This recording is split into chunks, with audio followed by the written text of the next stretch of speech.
تو میں بس یہ ابتدائی گفتگو پہلے کر رہا تھا اور یہ بتانا چاہ رہا تھا کہ صدیق اور صادق ہی بنانے کے لیے سید الانبیاء صلی اللہ تعالی وسلم کی تشریف آوری ہوئی، اور آج لوگوں نے اس کو موضوع بحث بنایا ہوا ہے کہ کسی کو صادق اور امین ہونا چاہیے کہ نہیں۔ تو صادق و امین نہیں ہونا چاہیے تو کیا بددیانت اور جھوٹا ہونا چاہیے؟ تو کسی بددیانت اور جھوٹے آدمی کو تو کوئی ایک عام کو جو خود بددیانت ہے وہ بھی دوستی اس کے ساتھ پسند نہیں کرتا ہے، تو آپ اپنا نام جو ہے ان میں شامل کیوں نہیں کروانا چاہتے جن کو اللہ رب العزت انبیاء، صدیقین، شہداء اور صالحین کی معیت قیامت کے دن عطا فرمائے گا؟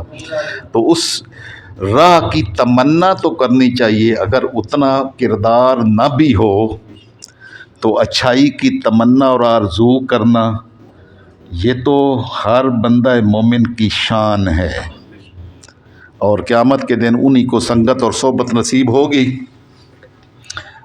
جن کو اللہ نے صداقت کا من میں صدق کا نور رکھا ہوگا۔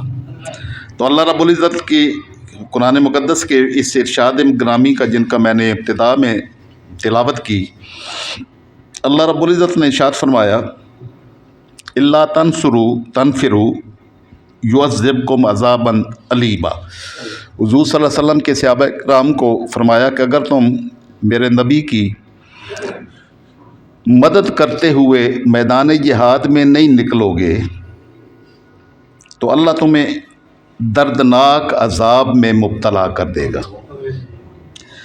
وَيَسْتَبْدِلْ قَوْمًا غَيْرَكُمْ، اور وہ پھر تمہیں چھوڑ کر کوئی اور دوسری قوم لے آئے گا۔ وَلَا تَضُرُّوهُ شَيْئًا، اور تم اس کو کوئی نقصان بھی نہیں پہنچا سکو گے۔ اللہ کوئی تمہارا محتاج تھوڑا ہے۔ یہ آیت کوئی بتا رہی ہے کہ اگر تم دین کے مددگار نہیں بنو گے اور رسول صلی اللہ علیہ وسلم کی مدد اور نصرت اور آپ کے دین کی مدد اور نصرت کے لیے اپنا کردار ادا نہیں کرو گے تو تم نے کیا سمجھا ہوا ہے کہ کوئی اللہ تمہارا محتاج ہے؟ نہیں، وہ تمہارا محتاج نہیں ہے۔ تو وہ کیا کرے گا؟ یستبدل قوما غیرکم، وہ تمہیں ہٹا دے گا، تمہاری جگہ دوسرے کندھے لے آئے گا۔ واللہ علی کل شیء قدیر، اور اللہ ہر شے پر کامل قدرت رکھنے والا ہے۔ اللہ تنصروہ، اگر تم نے میرے نبی صلی اللہ تعالی وسلم کی مدد نہ کی تو کچھ بھی نہیں ہوتا۔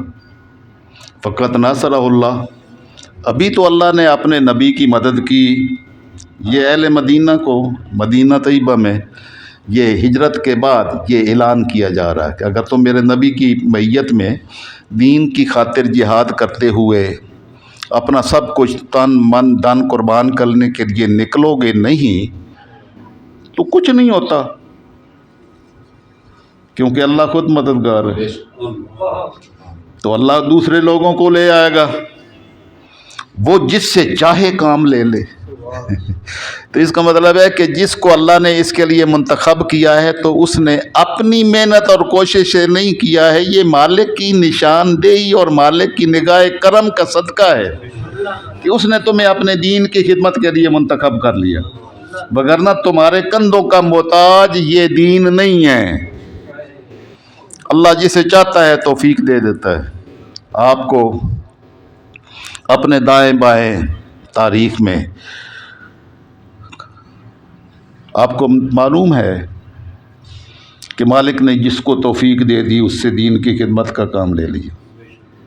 پاسباں مل گئے کعبہ کو صنم خانے سے، صنم خانے بت پرست لوگوں سے مالک الملک نے دین کی مدد کے لیے اس کو منتخب کر لیا، ایمان کی دولت عطا کر دی اور اس کے ذریعے سے پھر دین کی خدمت کا کام لے لیا۔ باقی بڑے بڑے جبے کبے والے پیچھے رہ گئے اور جس پر اس کی نگاہ کرم پڑ گئی اس کے ذریعے سے اپنے دین کی خدمت کا کام لے لیا۔ تو مالک نے ارشاد فرمایا کہ اگر تم دین کی حفاظت کے لیے اور میرے نبی کی مدد اور نصرت کے لیے میدان جہاد میں نہیں نکلو گے تو کوئی فرق نہیں پڑتا۔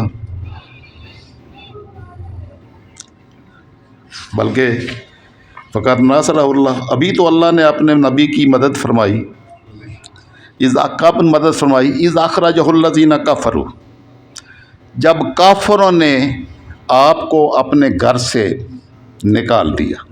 مکہ سے آقا علیہ الصلوۃ والسلام کو نکلنے پر مجبور ہونا پڑا، کافروں نے گھیرا کیا ہوا تھا حضور صلی اللہ علیہ وسلم کے گھر مبارک کا گھیرا، مختلف قبائل کے ایک ایک فرد نے گھیرا کیا ہوا تھا، اور منزل یہ تھی کہ ہم سید الانبیاء صلی اللہ علیہ وسلم کو شہید کر دیں گے، اور سارے جب ملیں گے تو پھر وہ قصاصاً قتل بھی نہیں کرنا پڑے گا، ہونا ہوگا، بلکہ فیصلہ جو ہے نا وہ پھر دیت پر ہوگا، تو سارے بانٹ لیں گے۔ تو تاجدار کائنات صلی اللہ تعالی وسلم اپنے گھر مبارک سے باہر نکلے تو سورہ یاسین کی ابتدائی آیات تلاوت کرتے ہوئے آپ باہر نکلے، تو اور وہ آیات پڑھ کر ان پر پھونکی تو سارے اندھے ہو گئے، اور کسی کو سید الانبیاء صلی اللہ علیہ وسلم کے تشریف لے جانے کا جو ہے نا وہ منظر نظر ہی نہیں آیا۔ تو یہ مالک جیسے چاہے،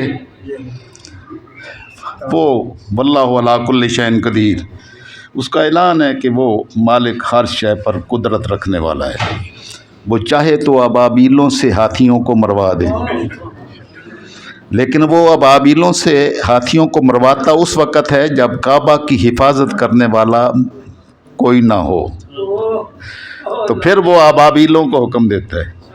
تو اب جب اتنے 2 ارب کے قریب مسلمان موجود ہوں تو اب ابابیلوں کے ذریعے سے حفاظت کا اہتمام نہیں کروائے گا، انہی کو ابابیل بننا پڑے گا، ان کلمہ گوؤں کو، ان کلمہ پڑھنے والوں کو، جو ان سے تو نہیں ہونا ہے جو یہ کہیں کہ صادق و امین تو وہ ہیں، تو مسلمانوں کو صادق و امین ہونے کی کیا ضرورت ہے؟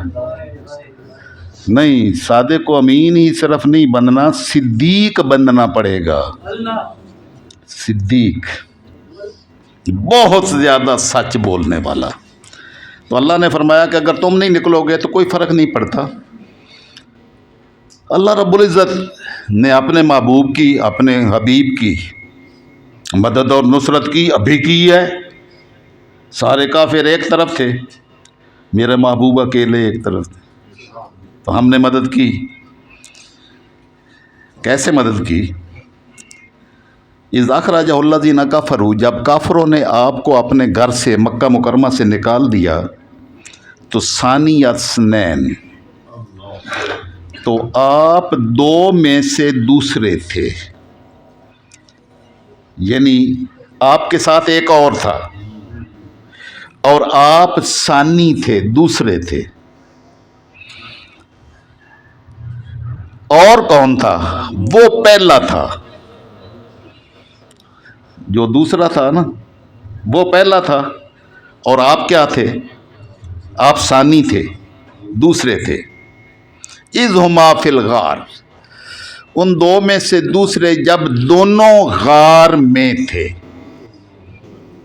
تو غار میں کتنے تھے؟ 2۔ تو پہلا صدیق اکبر تھا جو غار میں داخل ہوا، اور گود بچھا کے اپنے محبوب کو اندر تشریف لانے کی درخواست کی، اور سید الانبیاء اندر تشریف لے گئے اور صدیق اکبر کی گود میں سر رکھ کر آرام فرمایا۔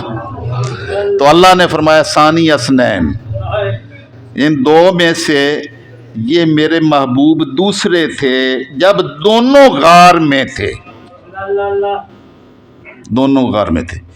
اذ یقول لصاحبہ، تو اس وقت کو ذرا یاد کرو کہ جب یہ دوسرے جو ہیں، یعنی میرے محبوب صلی اللہ تعالی وسلم، اذ یقول لصاحبہ، جب یہ اپنے صحابی سے فرما رہے تھے، اپنے صاحب سے، اپنے ساتھی سے، اپنے صحابی سے جب ارشاد فرما رہے تھے، وہ ذرا وقت یاد کرو کیا فرما رہے تھے۔ تو غار میں ایک ہی تو کلام ہوئی، کیا کلام ہوئی؟ صدیق اکبر غم زدہ اور پریشان تھے کہ کافر باہر آ گئے ہیں، ان کے گھوڑوں کی ٹاپیاں سنائی دے رہی ہیں، اور ان کے ٹاپیں سنائی دینے کے بعد ان کے قدم بھی نظر آ رہے ہیں غار کے منہ سے نیچے باہر، کہ وہ باہر پہنچ گئے ہیں. تو کیا معیت خدا بندی کا مقام نبی کی ذات کو حاصل ہوتا ہے. نبی کی ذات کو کیا اللہ کی قربت اور تعلق نصیب ہوتا ہے کہ اس حال میں بھی نبی کبھی غم زدہ اور پریشان نہیں ہوتا. آپ صدیق اکبر پریشان تھے، لیکن آپ پریشان نہیں ہیں. آپ نے ایک ہی جملہ بولا جس کو اللہ نے اپنی زبان انور سے کلام مجید میں بیان کیا. کیا جملہ ہے؟ لا تحزن ان اللہ معنا. اے صدیق اکبر آپ غم زدہ نہ ہوں، ہم دو تھوڑے ہیں، ہم تو تین ہیں، ہم دو تو نہیں ہیں. تیسرا کون ہے؟ ان اللہ معنا، اللہ ہمارے ساتھ، اللہ ہمارے ساتھ ہے. اذ یقول لصاحبہ، اب اللہ نے فرمایا کہ میرے محبوب اپنے صحابی سے فرما رہے تھے. اب صاحب کا لفظ اور صحابی کا لفظ حضور صلی اللہ علیہ وسلم کی امت میں تمام صحابہ کرام میں سے صرف ایک ہستی کے لیے استعمال ہوا ہے، اور وہ قرآن میں بیان اللہ نے کیا ہے. اللہ نے اپنی زبان انور سے اس صدیق اکبر کو صحابی رسول کہا ہے. ہیں سارے صحابہ کرام رضوان اللہ علیہم اجمعین، لیکن باقی سارے صحابہ کرام کے صحابی ہونے کا انکار کرنا گمراہی یقیناً ہے، لیکن کفر نہیں ہے. بندہ کافر نہیں ہوتا، لیکن اس ہستی کے صحابی ہونے کا کوئی انکار کرے تو کافر ہو جاتا ہے. کافر کیوں ہوتا ہے؟ کہ قرآن کی نص کا یہ انکار کرے گا. اللہ نے اپنی زبان انور سے قرآن میں صحابی کہا ہے تو صرف ایک ہستی کو کہا ہے، اور وہ کون ہے؟ وہ صدیق اکبر ہے.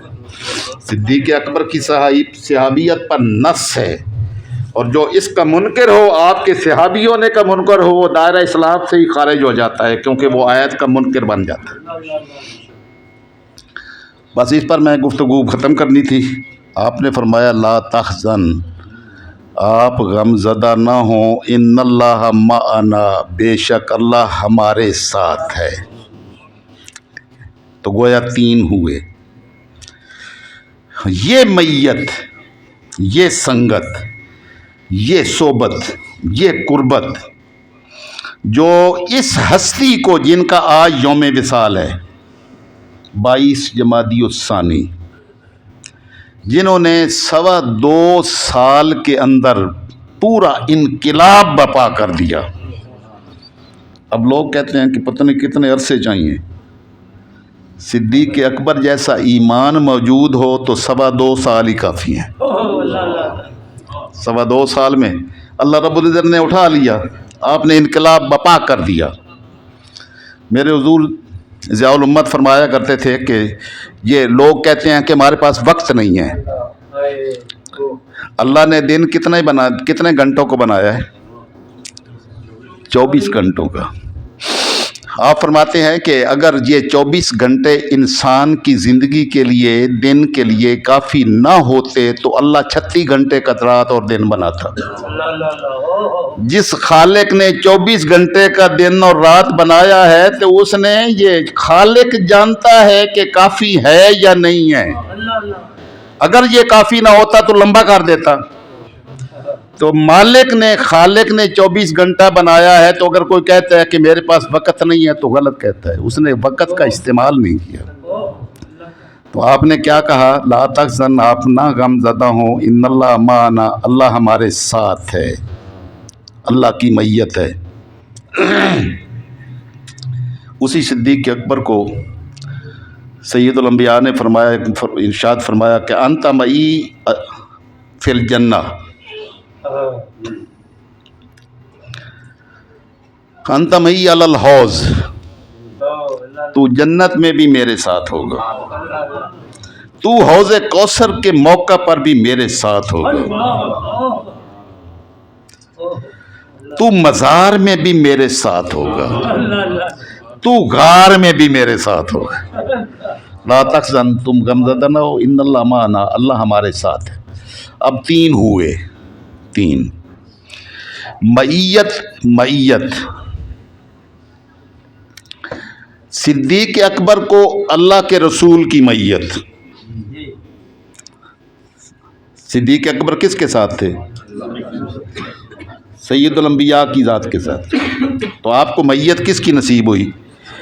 رسول صلی اللہ علیہ وسلم کی معیت نصیب ہوئی۔ تو تیسرا وہاں پر اللہ بھی تھا، تو اللہ کی معیت بھی نصیب ہوئی کہ صرف سید الانبیاء کی معیت نصیب ہوئی؟ جب اللہ فرماتا ہے کہ میرے محبوب نے کہا لا تحزن ان اللہ معنا، اللہ ہمارے ساتھ ہے، تو اللہ بھی وہاں پر موجود تھا۔ تو صدیق اکبر کو ایک معیت رسول نصیب نہیں ہوئے، معیت خدا بندی بھی نصیب ہوئی۔ نعرہ تکبیر، نعرہ رسالت، نعرہ تحقیق۔ آپ اللہ کے رسول کے بھی ساتھ ہیں، اور رسول کے قدموں کے تو خیر اللہ کی ذات کے بھی ساتھ ہیں۔ یہ آپ کی معیت ہے۔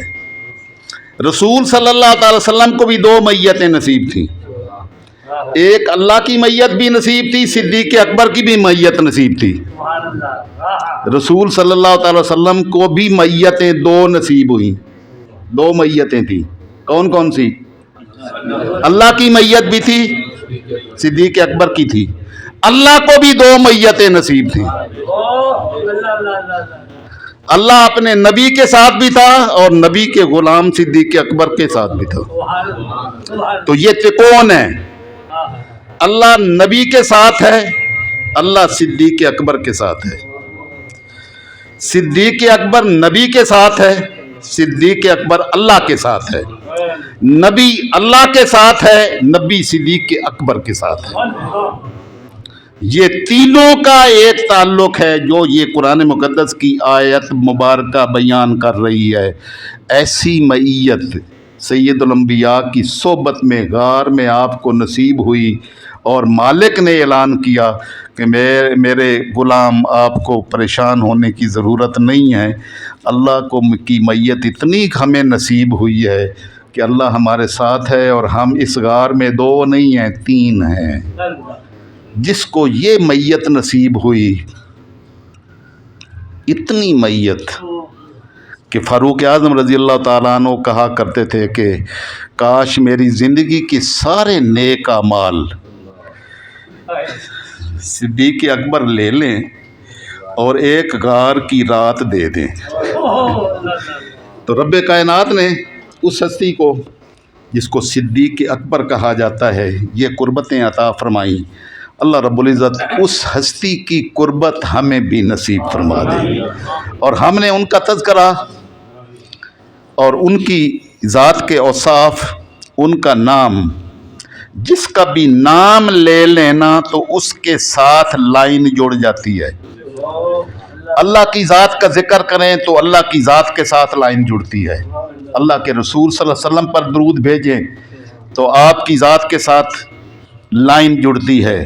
اور ہم نے یہ ساری گفتگو اللہ کے رسول کی ذات کے ساتھ، اللہ کی ذات کے ساتھ، اللہ کے تیسرے بندے کے بھی تذکرے پر یہ گفتگو کی، اور اس کے ذریعے سے مالک الملک ہمیں اس ہستی کی قربت اور اس کی لائن بھی نصیب فرمائے گا، اور قیامت کے دن ہمیں مالک الملک ان لوگوں کی، ان انعام یافتہ لوگوں کی قربت نصیب فرمائے گا جو اللہ کے رسول صلی اللہ تعالی وسلم کی ذات کی صحبت میں رہے، اور یہ پورے کا پورا طبقہ تمام امت مسلمہ، مالک نے فرمایا وَمَن يُطِعِ اللَّهَ وَالرَّسُولَ، جس شخص نے بھی اللہ کی اطاعت کی اور رسول صلی اللہ تعالی وسلم کی اطاعت کی، فَأُولَٰئِكَ مَعَ الَّذِينَ أَنْعَمَ اللَّهُ عَلَيْهِمْ، تو وہ قیامت کے دن ان لوگوں کی صحبت میں ہوں گے، ان کے ساتھ ہوں گے، أَنْعَمَ اللَّهُ عَلَيْهِمْ، جن پر اللہ نے انعام کیا، اور وہ کون ہیں؟ من النبیین، وہ نبی ہیں، والصدیقین، وہ صدیق ہیں، وہ شہداء، اور شہداء ہیں، والصالحین،